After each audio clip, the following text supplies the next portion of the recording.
Siz birodar kelin tomondan o'g'lingizga bu narsalar kelishligiga rozi bo'lganingiz, bu narsali bo'ldik, endi yutdik emas, birodar, yutqazdingiz siz. Hamiyatni, or-nomusni, erkaklik sha'nini siz boy berdingiz, birodar.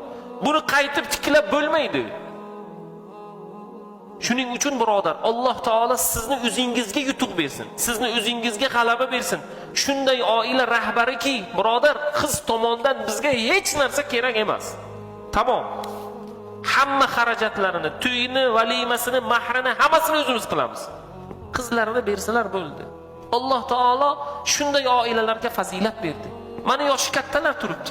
Uylanganlaringizda ayollaringiz nima bilan kelgan o'zi?